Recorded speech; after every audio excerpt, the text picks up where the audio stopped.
తిరిగి BCN news కి స్వాగతం. పశ్చిమ గోదావరి జిల్లా భీమవరం పట్టణం గునిపూడిలో వేంచేసి ఉన్న శ్రీ ఆదిలక్ష్మి రాజ్యలక్ష్మి పోలేరమ్మ అమ్మవారి దేవస్థానం ప్రాంగణంలో శ్రీ ఆదిలక్ష్మి ఉత్సవ కమిటీ సభ్యులు గున్నం శ్రీనివాసు, ఎర్రంశెట్టి వాసు, నల్లం వెంకటకృష్ణ నాగేశ్వరరావు ఆధ్వర్యంలో కోటి దీపోత్సవం శనివారం రాత్రి ఘనంగా నిర్వహించారు. ఈ కార్యక్రమంలో పాల్గొన్న భీమవరం నియోజకవర్గ టీడీపీ ఇన్ఛార్జ్ పొలిట్ బ్యూరో సభ్యురాలు తోట సీతారామ లక్ష్మి మాట్లాడుతూ కార్తీక మాసం అంటేనే కోటి దీపోత్సవం అని, భక్తులు అమ్మవారి ఆశీస్సులతో దేవాలయ ప్రాంగణంలో కోటి దీపాలను వెలిగించడం ఒక యజ్ఞం వంటిదని దీపోత్సవ కార్యక్రమ నిర్వాహకులను అభినందించారు. కోటి దీపోత్సవం ద్వారా మన సంస్కృతి సాంప్రదాయాలను తెలియజేయడం గొప్ప విశేషమన్నారు. టీడీపీ రాష్ట్ర కోశాధికారి మెంటే పాత్సారథి మాట్లాడుతూ ఆధ్యాత్మిక భక్తి శ్రద్ధలతో కోటి దీపోత్సవ కార్యక్రమాన్ని నిర్వహించి భక్తులకు ఆధ్యాత్మిక సంతృప్తిని కలుగజేస్తున్న కమిటీ వారిని అభినందించారు. సదన్మంగళాని భవంతో నిత్యశ్రీరస్తు నిత్యమంగళాని భవాయ విద్మహే స్వప్రకాశాయ ధీమహి జ్యోతిః ప్రచోదయాత్. నే సోయసారు ఆదిలక్ష్మి రాజ్యలక్ష్మి పోలేరమ్మ ఆదిలక్ష్మి రాజ్యలక్ష్మి పోలేరమ్మ మాతకు ఆదిలక్ష్మి రాజ్యలక్ష్మి దేవతలు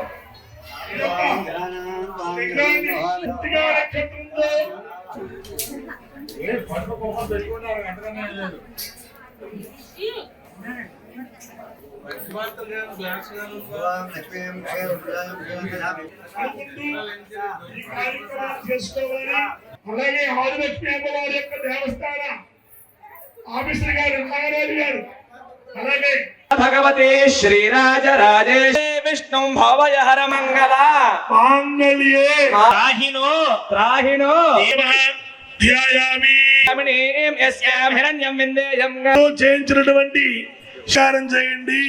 సకల పరివార దేవతాయం తృప్తాం తర్పయంతే అమ్మవారికి అమ్మవార్లకి తాగడానికి చంద్రాం ప్రభాసాం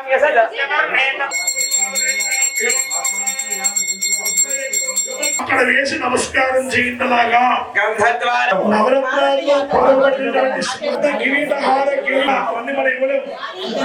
నవరత్న కిరీటహారి అలంకరణ శిరపర్యంతం ఓం కేశవాయ నమః, ఓం విష్ణురశ్రవసే నమః, ఓం గణనాథాయ నమః, పార్వదేవదయే ముష్టిం స్వర్ణామే వారణి సూర్యాభిరణ్మయీం లక్ష్మీం జాతవేదో భవావః.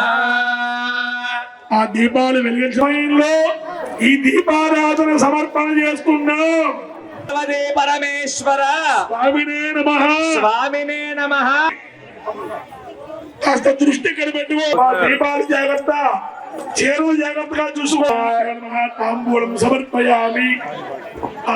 ఇలా అడుగుతున్నారు కాబట్టి అందరూ కూడా ఒక మాట లైట్లు ఆఫ్ చేరువు జాగ్రత్త అండి. కూడా తనలో పెట్టుకోండి. కోటయం ప్రభుత్వం అధికారంలోకి వచ్చిన తర్వాత రాష్ట్ర వ్యాప్తంగా ధర్మకర్తల మండలిలో వివిధ కార్పొరేషన్లలో డైరెక్టర్లుగా సుమారు 5,200 మంది బ్రాహ్మణులకు పదవులు ఇవ్వడం జరిగిందని రాష్ట్ర బ్రాహ్మణ కార్పొరేషన్ డైరెక్టర్లు చెరుకుపల్లి సంతోష్, సబ్నవీస్ కృష్ణమోహన్ అన్నారు. భీమవరం ప్రకృతి ఆశ్రమంలో ఆదివారం శ్రీ ఉమా సోమేశ్వర గునుపూడి భీమవరం బ్రాహ్మణ సమైక్య ఆధ్వర్యంలో బ్రాహ్మణ కార్తీక వన సంరాధన నిర్వహించారు. ఈ సందర్భంగా వారు మాట్లాడుతూ బ్రాహ్మణులకు గుర్తింపు ఇచ్చి రాజకీయంగా ఆర్థికంగా ఆదుకునేలా కోటయం ప్రభుత్వం కృషి చేస్తుందని, మనకు ఎంతో గౌరవం లభించిందన్నారు. గతంలో పదవులు కావాలంటే పార్టీ నాయకుల చుట్టూ తిరగాల్సిన పరిస్థితి వచ్చేదని, కోటయం ప్రభుత్వం బ్రాహ్మణులకు పదవులు ఇవ్వాలని ప్రత్యేక జీవో విడుదల చేయడం హర్షించదగ్గ విషయమన్నారు. రానున్న రోజుల్లో బ్రాహ్మణులకు సంక్షేమ పథకాలు కూడా అంతాయని అన్నారు. భీమవరం బ్రాహ్మణ సమైక్య అధ్యక్షులు వేరూరి హనుమకిరణ్ మాట్లాడుతూ గత 11 ఏళ్లుగా సాంప్రదాయబద్ధంగా బ్రాహ్మణులంతా ఐక్యంగా ఈ కార్తీక వన మహోత్సవాన్ని నిర్వహించుకుంటున్నామన్నారు. ముందుగా లక్ష్మీనారాయణ పూజ, గోపూజ, ఆధ్యాత్మిక సాంస్కృతిక కార్యక్రమాలు నిర్వహించారు.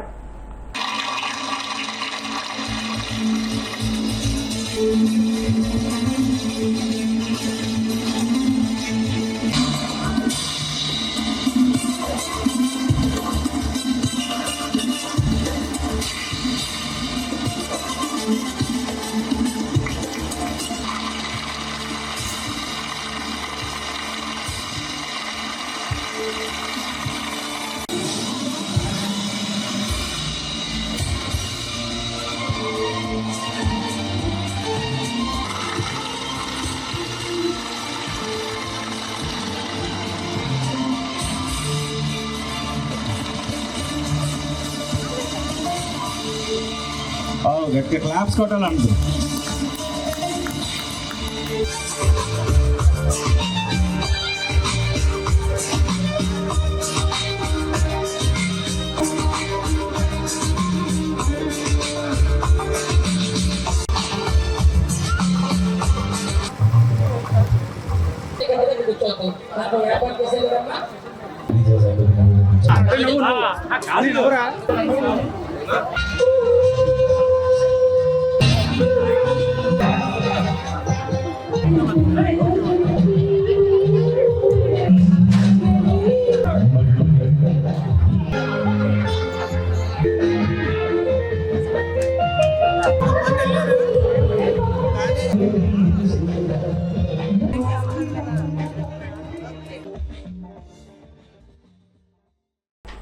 కాపు పేద విద్యార్థులను అన్ని విధాలా ఆదుకునేందుకు సంఘం ఎప్పుడు సిద్ధంగా ఉండాలని కాపు సంఘం జిల్లా అధ్యక్షులు చినమిల్లి వెంకటరాయుడు పిలుపునిచ్చారు.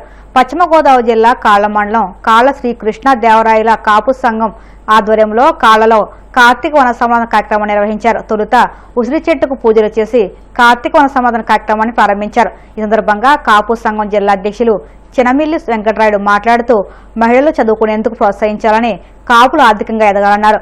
ఆర్థికంగా వెనుకబడిన కుటుంబాలకు అండగా నిలిచి సంఘ అభివృద్ధికి పాటుపడేందుకు తీర్మానించారు. అనంతరం కార్తీక వన సమాధానం నిర్వహించారు.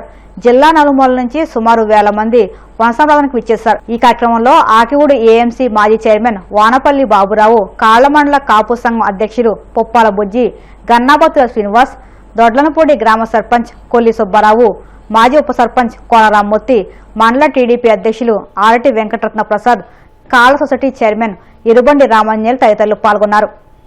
కాపు వన సమారాధన కార్యక్రమాన్ని మరి ఇది మొదలుపెట్టి 25 నుంచి 20 సంవత్సరాలు అవుతుంది. మరి దినదినం అభివృద్ధి చెందుతూ మరి ఎంతో ఘనంగా ఈ కార్యక్రమాన్ని 10 సంవత్సరం కూడా 2 సంవత్సరాలకు ఒకసారి ఈ కార్యక్రమాన్ని చేపట్టడం జరుగుతుంది. మరి కాపు సోదరులు అందరూ కూడా ఈ కార్యక్రమాన్ని ఎంతో కృషితో పట్టుదలతో జయప్రదం చేయడం జరుగుతుంది. ప్రతి ఒక్కరు కూడా ఈ అందరూ సహకారంతో ఈ కాపు వన సమారాధన కార్యక్రమాన్ని నడపడం జరుగుతుంది. మరి కాపు సోదరులు అందరూ కూడా ఐక్యతతో ఇదే విధంగా ప్రతి కార్యక్రమాన్ని కూడా మనం జయప్రదం చేయాలని మీ అందరికి కాపు సోదరులందరికీ ధన్యవాదాలు తెలుపుకుంటూ, ముఖ్యంగా ఎందరో ఎదురు ఎంత సహకరించబోయినా మా కోరా రామ్మూర్తి గారు, మా కట్టెటి సీన్ గారు ఎదురుండి నువ్వు ఉండాలని చెప్పి మేము ఎదురుంటావు, నువ్వు వెనకాల ఉండని వాళ్ళ సహకారంతో మా తాతప్పని బావ గారు వీళ్ళందరూ కూడా ఎదురుండి మీరు నువ్వు మేము నీ వెనకాల మేము ఉంటాం ఎదురుకుండని పెట్టినందుకు కొంతమంది మేము కూడా ఒక ప్రతి ఊరికి ఒక గ్రామ కమిటీ కింద మన కాపు సోదరులను ఒక్కొక్కరు వేసాం. వాళ్ళు కూడా చాలా కష్టపడ్డారు. ఈ సంవత్సరం ప్రతి ఊరు కూడా కౌరు జీవితానికి అది కష్టపడ్డారు. వాళ్ళకి ధన్యవాదాలు. మా సోదరులకు ఒకటి, ఈ కౌరులు చెప్పి ఎలా చెప్పారో ఎలా కమిటీలు వేసామో ఎవరైనా సరే ఎవరికైనా ఇబ్బందులు ఉన్నా చిన్న చిన్న ఇబ్బందులు అందరికీ తీర్చలేము. తీర్చే ఇబ్బందులు మన ప్రతి గ్రామంలో ఒక కమిటీ కింద ఒక నాయకుడిని వేసాం, ఒక అధ్యక్షుడి కింద. ఆ అధ్యక్షుడికి మీరు ఏదన్నా ఉంటే చేస్తే ఒకసారి చెప్పాము చేయలేకపోయాడు అంటాం కాదు, అన్నీ చేయలేం.